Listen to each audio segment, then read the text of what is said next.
Amén. Bien, vamos a continuar el día de hoy con la serie de enseñanzas con respecto a los pecados capitales.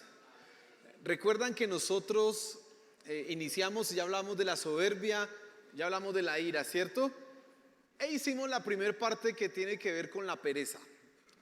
Y decíamos básicamente en esa primera enseñanza, y quiero recordarla, porque necesito que usted tenga eso en mente, que la pereza es una decisión del corazón. La pereza se siente en el cuerpo. Usted puede sentirse, uno dice, ay, tengo una pereza, y como que le duele, como que uno se estira y como que ay, no se quiere levantar de la cama. Pero la pereza en realidad es una determinación del corazón. Ahora, ¿por qué es así? Déjeme decirle que uno es perezoso en unas áreas, pero en otras no. Y si uno es perezoso en unas áreas y en otras no, quiere decir que uno en unas áreas determina no hacer lo que corresponde, mientras que en otras sí. Por eso es importante que tú empezara con esa definición clara, y es que la pereza es una decisión del corazón. Por eso mismo es que es pecaminosa. Porque si yo decido hacer algo o no decido hacer algo, hay una decisión o una determinación moral, y si hay una determinación moral, eso es susceptible de ser pecaminoso o no. Ahora, hoy vamos a mirar las consecuencias de la pereza, y hay consecuencias físicas, materiales, y yo hoy las voy a definir como consecuencias de segundo orden, no porque sean importantes, sino porque para mí la más crucial de las consecuencias de la pereza es precisamente que yo no pueda conocer a Dios. De eso hablamos ya en la primera enseñanza. Pero déjame reiterar lo siguiente: si una persona es perezosa, no va a poder conocer a Dios. Se requiere diligencia, se requiere no ser perezoso para levantarse a leer la Biblia todos los días. Se requiere disciplina y diligencia para orar más de un minuto todos los días. Se requiere mucha disciplina, nada de flojera, que tú decidas voy a asistir a la iglesia regular y no voy a fallar. Claro, eso requiere no ser perezoso. Una persona perezosa pues no puede hacer eso. No puede. Y si no hace eso, indefectiblemente va a impedir conocer a Dios. Y si no conoce a Dios, lo que está en riesgo no es un asunto baladí, no es un asunto superficial, es un asunto profundo. Es la eternidad la que está en juego. Por eso la pereza es terriblemente dañina, muy perniciosa, porque va a tener consecuencias terribles en nuestra vida, no solamente las que vamos a hablar hoy, sino que me impide conocer a Dios. Ahora, hoy vamos a hablar de unas consecuencias materiales, déjeme decirle, que van a afectar tu vida de una manera económica, profesional, personal. Hay otras consecuencias que van a afectar tu vida a nivel espiritual, vamos a mirar eso. Pero esta que acabo de mencionar yo hace unos instantes es la más importante, que tú no puedas conocer a Dios. Ahora, quiero iniciar, antes de mirar esas consecuencias, dándote una razón para que tú no seas perezoso. Y la razón no es más no es nada más ni nada menos que simplemente si yo soy hijo de Dios y Dios no es perezoso, yo no tengo por qué ser perezoso, porque Dios no es perezoso. Y déjeme desarrollar un poco esto. La Biblia dice en Génesis capítulo 1 que Dios, después de que hizo todo en la creación, vio que era bueno, y luego dice, y descansó el séptimo día. Y entonces nuestra mentalidad nos podría llevar a pensar que Dios está en un lunes festivo eterno. Y tan chévere la vida de Dios, no, ya terminó y está de día festivo, no se baña y se levanta tarde, uy, tan chévere, uy. Y como que pensamos que, oh, qué maravilla. Y cuando nosotros hablamos del día de reposo o el día de descanso, ¿qué nos imaginamos? Viendo películas con palomitas, y usted allá con las babuchas esas que tiene de oso o las que tenga, y allá que usted eso ni se baña ni se lava la boca porque usted está en el día de la pereza. Bueno, déjeme decirle que no es así. En Juan 5, el Señor Jesús dijo algo que a los judíos les retumbó por varias razones, pero una de las que dijo Juan es que dijo, yo trabajo porque mi Padre trabaja. Él todavía trabaja. Así que, ¿qué significa eso? Si Génesis dice que Dios descansó, ¿cómo es que el Señor Jesús en Juan 5 dice que Él trabaja? ¿A qué se refiere? Bueno, cuando Génesis 1 dice que Dios descansó, está haciendo referencia a la obra de la creación. Es decir, Dios todos los días no está creando y recreando el mundo. No, no, no. Él lo hizo, allá como tenemos en el relato, 6 días terminó la creación y de eso es lo que Él descansó. Pero en realidad Él sigue trabajando. ¿Cómo sigue trabajando Dios? Bueno, hay una doctrina cristiana que llamamos la providencia o la soberanía de Dios. Y no es más que el gobierno que Dios tiene de la creación. Mira, los cristianos vemos en la Biblia que Dios sostiene todas las cosas, que no hay nada en este mundo que se dé porque sí, sino que en realidad lo que sucede es que Dios está en control de todo y es el que permite, favorece y hace que lo que vemos suceda.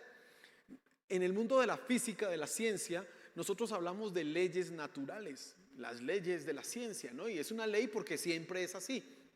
La ley de la gravedad, la ley de no sé qué, la ley de sí sé cuánto. Hablamos de eso, pero en realidad los cristianos cuando vamos a la Biblia nos damos cuenta de que no hay leyes, hay un Dios que sostiene el universo y que lo hizo como está, que permite que funcione como funcione. Y entonces si el sol, si la tierra gira sobre su eje y le da la vuelta al sol en un año, ¿quién es el que hace que eso se dé? Es Dios, no es porque sí. Ahora, el mundo científico dice que porque sí, porque así, sí, porque sí. No, la Biblia enseña que las cosas suceden porque Dios está en control de todo. Ahora, eso tiene algunas aplicaciones importantes. La primera es que Dios está trabajando. Si usted se levantó esta mañana, tiene que decir, menos mal Dios no se duerme. Sí, porque ¿qué tal Dios le cogiera la noche? Sí, como nos pasa a nosotros, ¿no? Uno coloca la alarma y yo tengo un reloj que aquí controla la alarma y eso es un problema porque cuando tenía la alarma en el celular, yo siempre dejo mi celular en el comedor, en la sala, entonces me toca levantarme a apagarla y esa levantada ya le quitó el sueño a uno. Ahora simplemente hago así y ya se apagó, es un problema, ¿cierto? A Dios no le pasa eso. Dios no se queda durmiendo, o Dios no dice, apaguemos la alarma y sigamos durmiendo, no. O sea, el Salmo 127 dice, he aquí no se adormecerá ni dormirá el que guarda a Israel. Por lo tanto, nuestra confianza, y esa es una aplicación muy interesante, está puesta en que nuestro Dios, como no es perezoso, como siempre está despierto, como tiene todo bajo control, Él cuida mi vida. No tengo por qué tener temor. ¿Sí lo vas comprendiendo? Esto es algo realmente muy valioso que debiera llenar tu corazón y decir, llenarlo de confianza para que tú puedas decir, oye, no tengo por qué andar preocupado ni asustado. Dios está conmigo y Él no se duerme. Él no se duerme. Amén. En cuanto a la pereza ya vamos a profundizar un poco más, pero hay una historia en el libro de Primera de Reyes, eso es por el capítulo 17, 18 más o menos, y hablando de precisamente que nuestro Dios no se duerme, y es Elías, está con los profetas de Baal. Recuerda que ahí hay una pelea y Elías está solito y hay 450 profetas de Baal y entonces Elías les pone un reto, una competencia. Bueno, el Dios que haga caer fuego del cielo, ese es el verdadero Dios, así que vamos a hacer el concurso. Y él dice, empiecen ustedes. Ahora, lo llamativo, a mi modo de ver de este pasaje, es las palabras que utiliza Elías para hablar del Dios de Baal. Entonces ellos empiezan estos 450 a hacer sus ritos, sus cantos, y oh Dios, despiértate y baja, que desciende con fuego, y no pasaba nada. Y entonces Elías empieza a reírse, hable más duro que de pronto está dormido. Venga, más duro que de pronto está de vacaciones. O de pronto está en el baño y no los escucha. Eso es un sarcasmo teológico, pero que habla precisamente que Dios, nuestro Dios, no duerme. No descansa, Él siempre está trabajando. Así que hermano, si usted tiene un motivo o una razón para no ser perezoso, es precisamente ese. Nuestro Dios no es perezoso, Él no es flojo, Él siempre está en movimiento. Amén. Entonces ya tiene usted una razón. Ahora vamos a avanzar a responder la siguiente pregunta. ¿Por qué yo no debiera ser perezoso? Además ya tiene la primera respuesta, porque Dios no es perezoso, pero dos, porque hay consecuencias que voy a experimentar. Ya dije una, hoy no me voy a detener en esa, no puedes conocer a Dios, pero vamos a empezar con consecuencias acá, en este mundo, en esta tierra, que quizás sean un poco más sentidas desde tu perspectiva. Entonces, Vamos a mirar varios pasajes en la escritura y lo voy a molestar hoy. Hoy sí le voy a colocar varios versículos. Vamos a mirar entonces acá Proverbios, capítulo 26, versículo 13.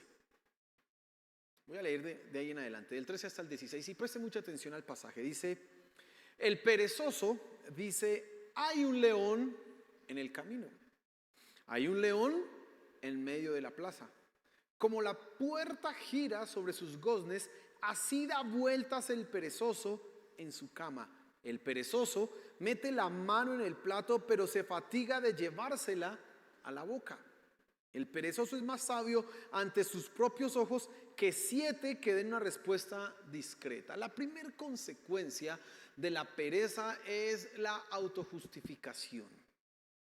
Ahora, ¿por qué eso es tan malo para nosotros? ¿Por qué la autojustificación es tan mala para ti? Porque no te permite ver tus errores, no te permite ver que hay algo que tienes que corregir. Usted conoce el dicho dice que no hay peor ciego que el que no quiere. Ahora, ¿por qué no quiere ver una persona?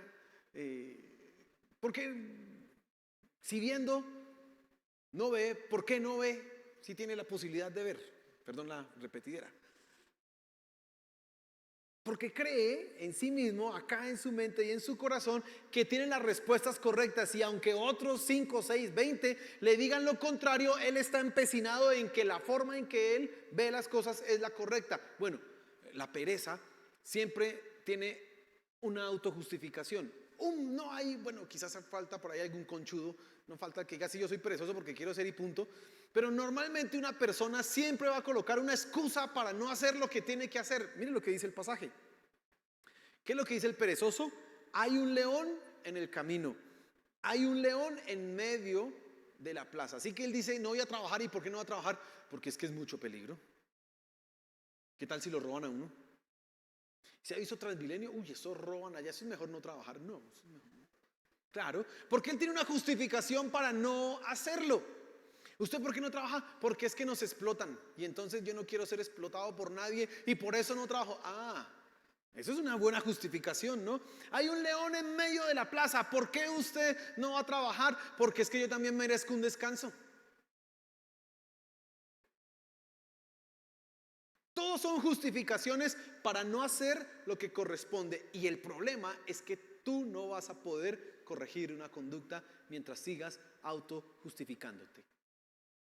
Mientras tú tengas esos argumentos en tu cabeza y sigas pensando que es prudencia. El versículo final dice, el 16, el perezoso es más sabio ante sus propios ojos que 7 que den una respuesta discreta.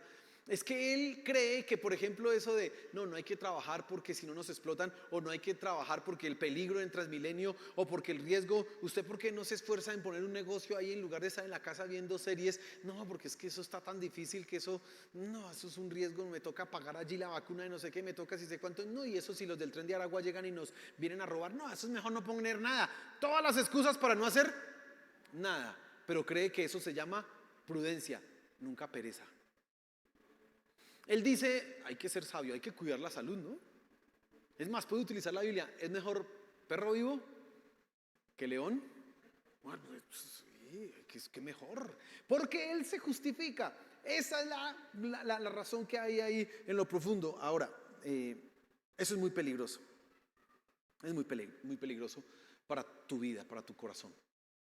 Mientras tú sigas pensando que tienes la razón y que hay motivos suficientes para no hacer lo que te corresponde,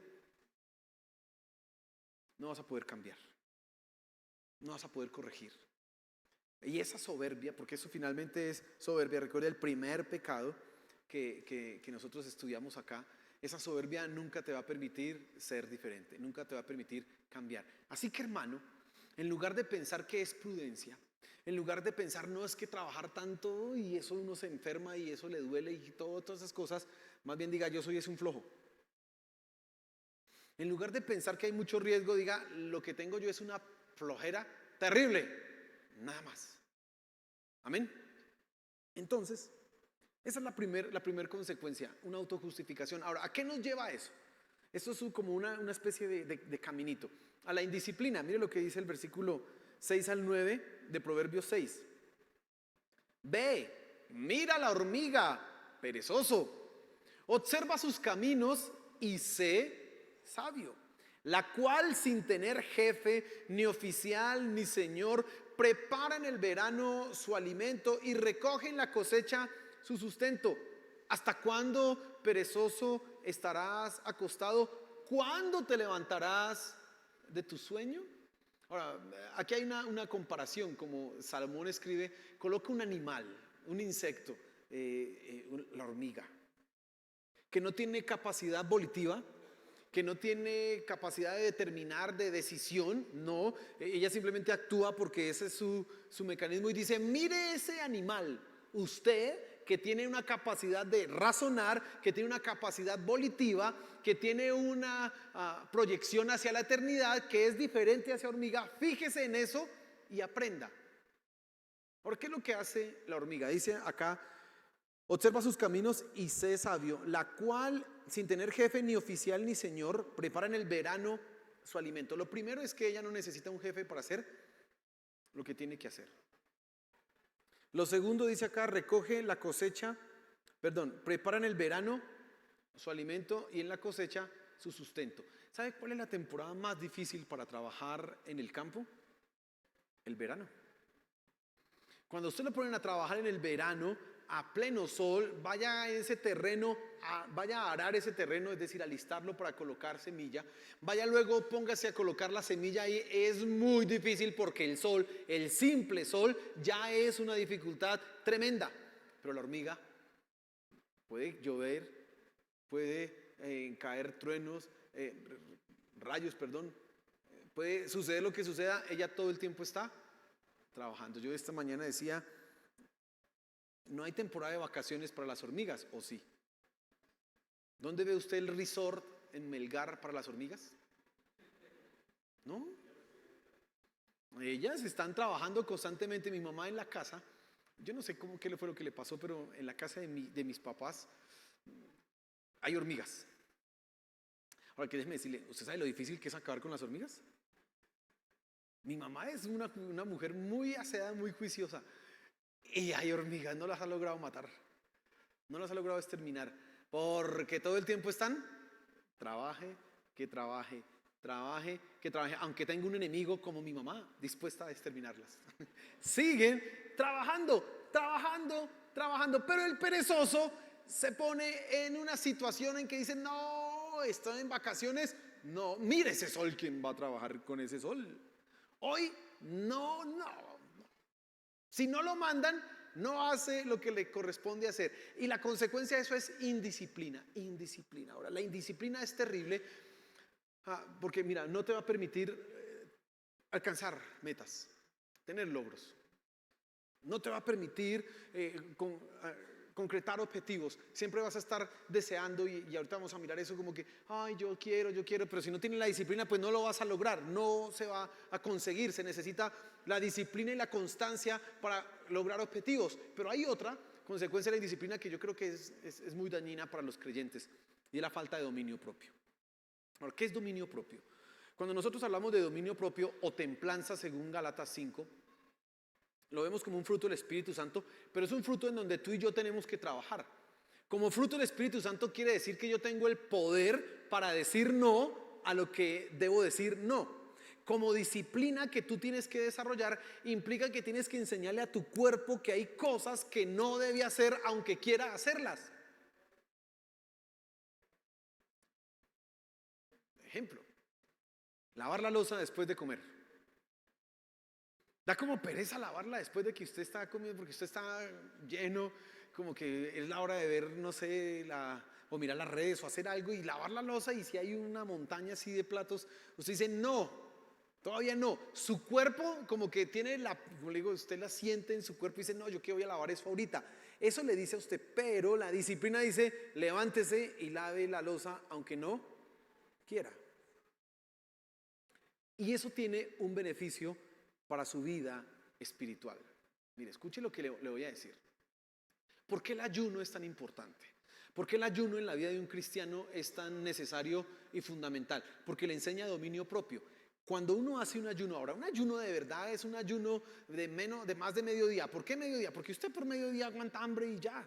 Si usted se levantó y se puso y se fue en el Transmilenio, no alcanzó a comer nada y llegó al trabajo a la hora del mediodía, almorzó, hizo ayuno, pero no hizo ayuno que en realidad trabajara en el crecimiento espiritual y en el desarrollo del dominio propio. Un verdadero ayuno de mediodía sería que usted diga: me voy a levantar a las 5 de la mañana y desde esa hora no voy a comer, y en lugar de ver el celular, en lugar de hacer otra cantidad de cosas, voy a estar siempre enfocado en la Biblia, en orar. La Biblia, orar. Ese sí sería un ayuno de mediodía valioso, pero es difícil.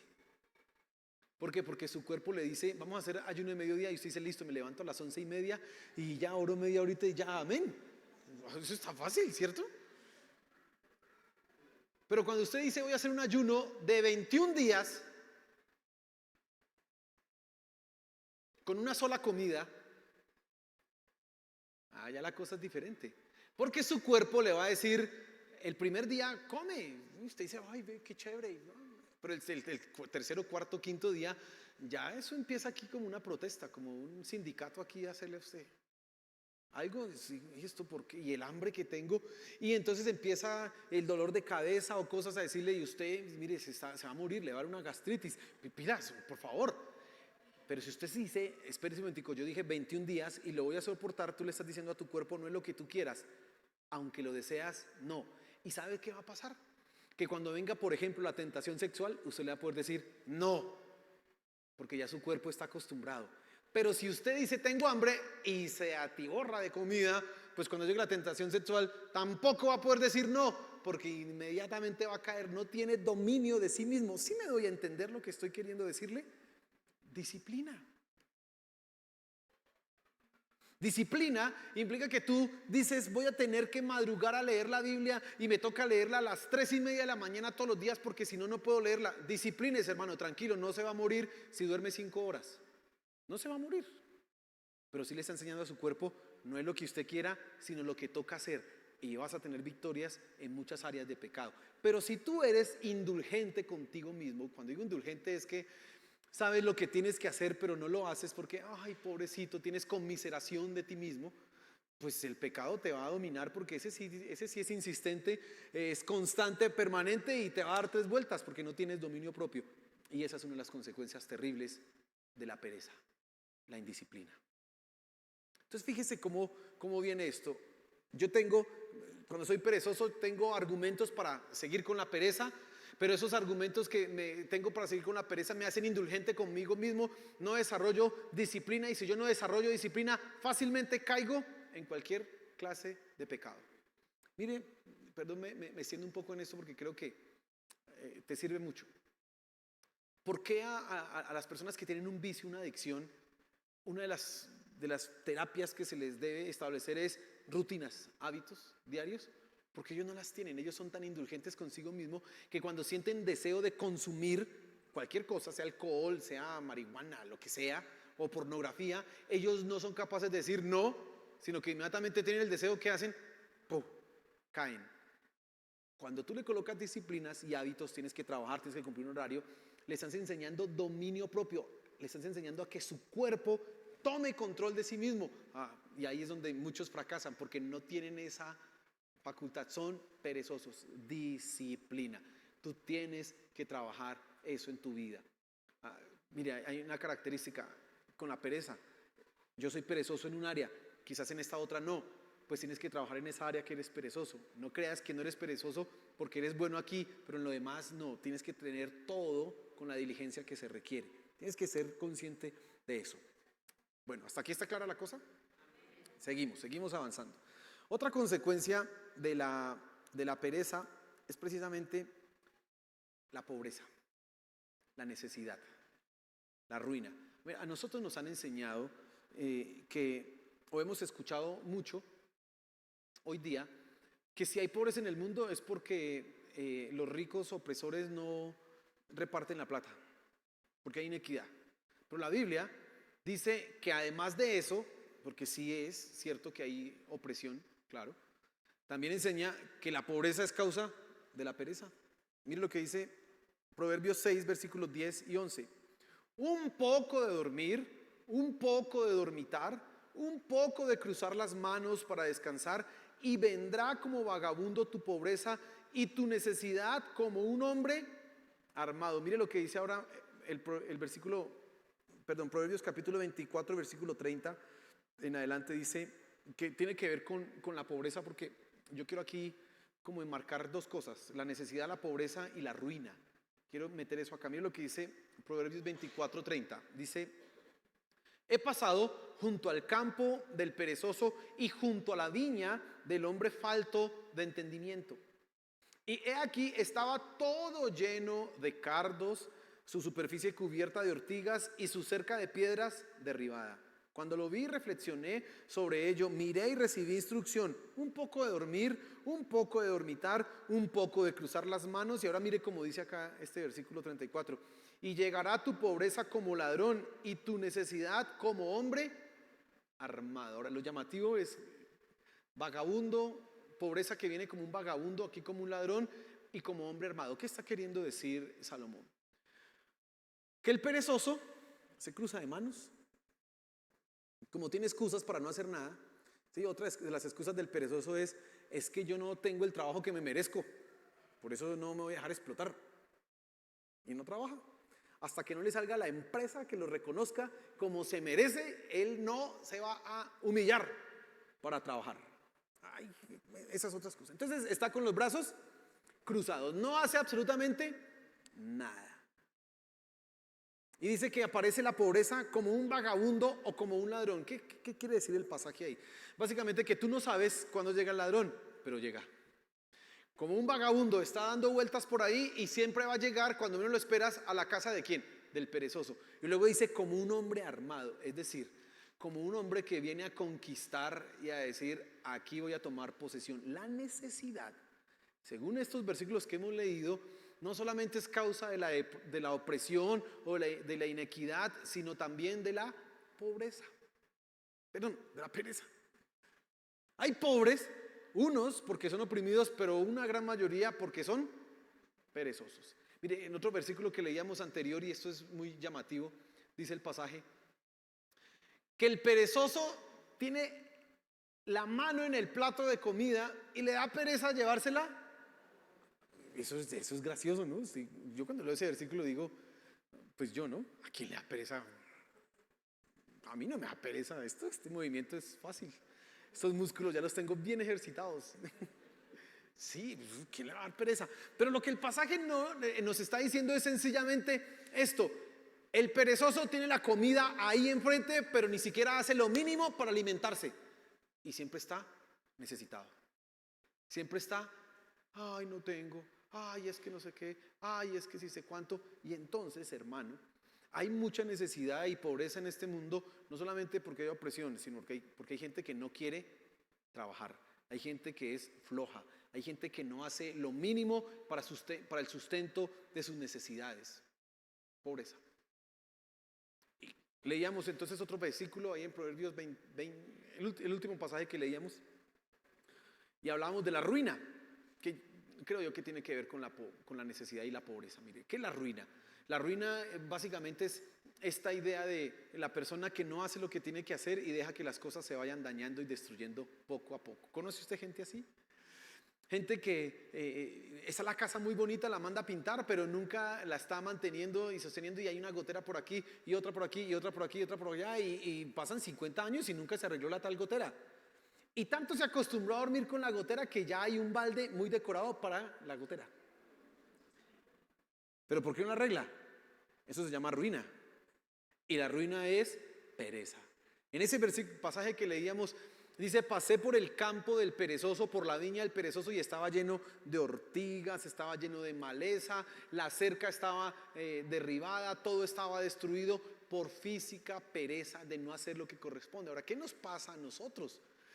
Que los que trabajamos normalmente y tenemos que cuidar la casa, etcétera, estamos 8 horas en el trabajo o 6 horas en el trabajo, usted llega cansado por el transporte, y en la casa está ahí el desorden, el niño rayó las paredes o se rompió esto, no sé qué, y usted llega tan cansado que dice: ay no, yo merezco descansar.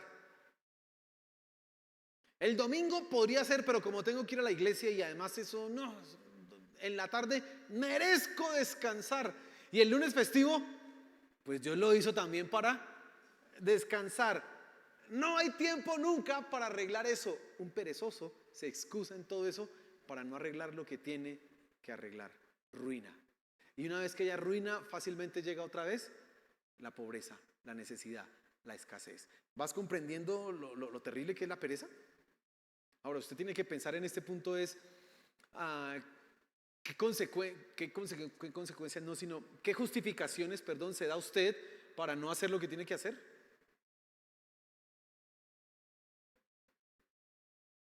¿Cuál es su argumento para no tener la casa en orden, por ejemplo? Es su responsabilidad, ¿cierto? Es su tarea. ¿Sigue esperando el trabajo ideal? Trabaje.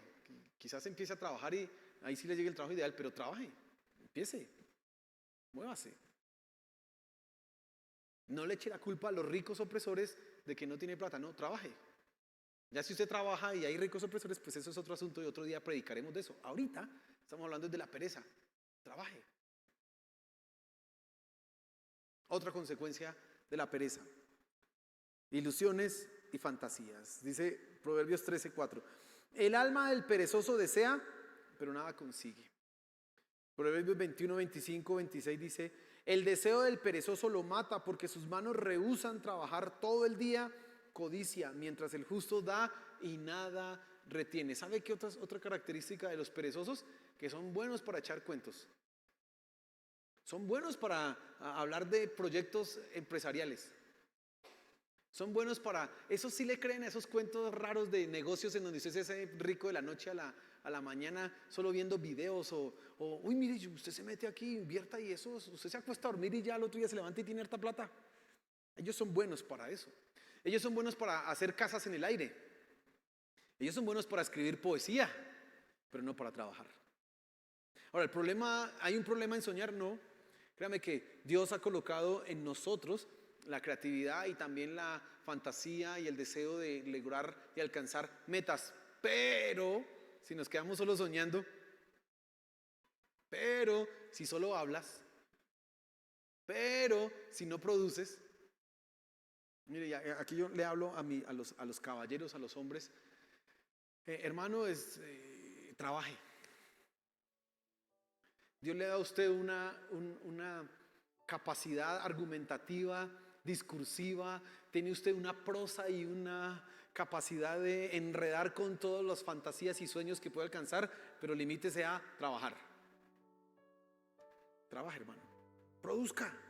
Necesita usted sí o sí empezar a trabajar. Hay que hacer las cosas realidad. Ya le dije, el problema no es soñar, el problema es no hacer algo para obtener el sueño. Ese es el problema. Otra consecuencias más de esto: mediocridad. Miren lo que dice Proverbios 15, 19. El camino del perezoso es como un seto de espinos, mas la senda de los rectos es una calzada. Mediocridad. ¿Sabe? El perezoso nunca puede dar lo mejor de sí, porque le da pereza prepararse o entrenarse o hacer las cosas correctas para avanzar. Y aquí tenemos que hablar de la procrastinación. Usted sabe qué es la procrastinación, ¿no? Dejar todo para última hora. Todo a última hora. Todo al final. Ay, después lo hago, después. Una persona que procrastina es una persona mediocre. ¿Por qué es una persona mediocre? Porque esa persona no puede dar lo mejor de sí, porque a última hora usted solamente sale con lo último que puede salir. Siempre es mediocre. Siempre. Ahora, yo escucho hoy en YouTube unas propagandas ahí hechas con la IA, como ahora usted sabe que la IA hace videos y hasta canta y toda la cosa, ¿no? Y coloca la procrastinación como una enfermedad, como una condición, como parte de un trastorno. Y entonces sale, si el hombre, y sale, hay un muñequito ahí como triste, que no hace nada. Entonces dice, es lo que estás paralizado porque tiene una condición allá en donde sea que la tiene, y entonces por eso hace todo a última hora. No es que esté mal, es que dice ahí. Ahora, a mí me gustaría, porque yo tengo la tendencia a ser procrastinador, a mí me gustaría que todos los que les dejo todo a última hora tuvieran compasión de mí y pensaran, ay, sí, el pastor lo que está es con una condición y un trastorno, Vamos a entenderlo, pobrecito de él. Sería muy bonito que pensaran eso, pero en realidad la procrastinación es simplemente pereza, punto. No hacer lo que te corresponde hacer cuando tienes que hacerlo. Dejas todo para el final. Tú ya sabes que hay plazos, que hay fechas límite. ¿Y por qué esperas hasta la última fecha límite? ¿Por qué esperas hasta el último momento? Simplemente pereza. Y lamentablemente eso nos lleva a ser mediocres. Y una persona mediocre no prospera, una persona mediocre pierde el trabajo, una persona mediocre va a estar ganándose menos plata y seguimos ahí. No seas perezoso. No estás enfermo, eres un flojo nada más. ¿Sí? No es una condición psicológica ni emocional. Eres flojo, ya. Asúmelo y diga, sí, qué trastorno ni qué nada. Yo lo que soy es un perezoso y ya. Así sí puede cambiar. Si sigue pensando que está enfermo, pues no sé. A ver que se inventen la terapia o la cosa para que usted pueda superar su problema. No, ya asúmalo. Soy un perezoso, soy un flojo y eso me lleva a ser mediocre. No puedo ser exitoso. Quisiera tener el mejor trabajo, pero si eres una persona negligente que no hace lo que tiene que hacer, no vas a llegar lejos. Finalicemos diciendo cómo superar la pereza. Primero, hermano, no se justifique. No se justifique. No es una enfermedad, no es el peligro, no es el riesgo, es pereza. No sea flojo. ¿Ya? ¿Para qué más excusas? Ya, di la verdad como debe ser dicha. Si no haces lo que tienes que hacer es porque eres un perezoso y un flojo. Nada más. No te justifiques. 2. Deja de soñar y póngase a trabajar. Ya. Chévere que hable, pero trabaje. Sí, menos charla y más trabajo, dicen por ahí. Claro, produzca, hermano, produzca. Sueñe, pero empiece a trabajar. Sueñe, pero no deje de producir. Sueñe, pero hágale, hermano, hágale. Produzca. Si ya le dije, lo malo de soñar no es que tenga ilusiones, no, es que no haga nada. Y 2, no sueñe con cosas que están fuera de su alcance. Por favor, sea aterrizado. No sueñe más allá. 3, sea diligente. Busque la excelencia, no deje todo para última hora. Busque las áreas en su vida donde hay ruina, donde usted sabe que deja que las cosas se desgasten y se dañen. Y si usted es de esos, corrija eso. Cámbielo.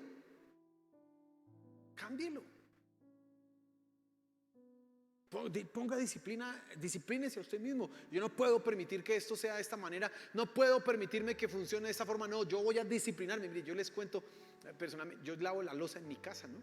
Y entonces, pues mi esposa es linda y en eso casi no me pelea porque ella dice, usted tiene que lavarla, yo no sé, tendrá que lavarla y ahí es su problema.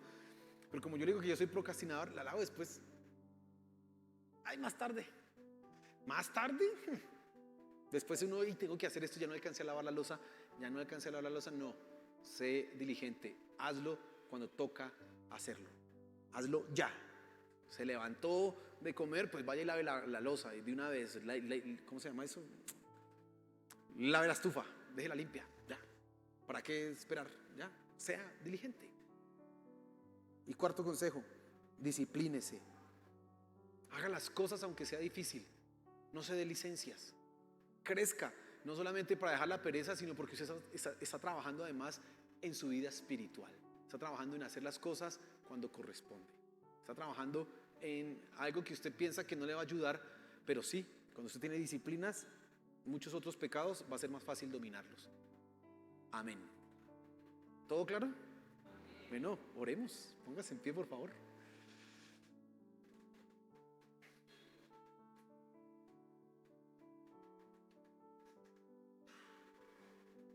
Creo que la pereza es una de las cosas que todos tenemos en mayor o menor grado. En un área o en muchas áreas. Tiene que revisar usted qué área. ¿En qué área usted es un flojo? Y ya cuando usted descubra eso, diga, yo no puedo ser flojo, yo no puedo ser una persona que deja que todo se arruine. No, yo tengo que tener todo en orden. Tiene que notarse que hay una persona diligente que está aquí a cargo de esto. hágalo. Y va a ver cómo su vida económica va a cambiar. Cuando uno es diligente, Dios lo bendice. Y la gente nota. Cuando usted nota a alguien que hace las cosas bien, usted quiere un empleado así, pero usted un flojo lo echa. Usted flojo lo va a sacar de aquí. El mismo libro de Proverbios dice eso. Dice que cuando usted manda a un perezoso, eso es como si se echara un humo en los ojos. O sea, es un fastidio. Entonces, dice, la mano del diligente prosperará, pero el necio no. Dice que el diligente trabajará delante de los reyes, tendrá los mejores trabajos. Pues, usted quiere un buen trabajo, sea diligente, hágalo bien y créame que lo van a notar y Dios lo va a bendecir. Amén. Señor, gracias por tu palabra esta mañana. Tan práctico esto, Señor, pero a veces tan difícil de poner y llevarlo a la práctica. Señor, ayúdanos, por favor. Que no seamos perezosos, que no seamos personas que no hacen lo que tienen que hacer, que no seamos negligentes, por el contrario, que seamos personas que actúan pronto, que lo hacen con excelencia, que no esperan los últimos plazos para hacer lo que se debe hacer. Ayúdanos, Señor, por favor. Tú conoces nuestra debilidad, ayúdanos, Padre Celestial. Quizás es un área en la que nosotros somos perezosos, ayúdanos a mejorar en esa área. Te lo pedimos, Señor, te lo suplicamos. Gracias por tu palabra esta mañana y ayúdanos a poner esto en práctica, Señor. Te lo suplicamos. Gracias, Padre. Amén y amén.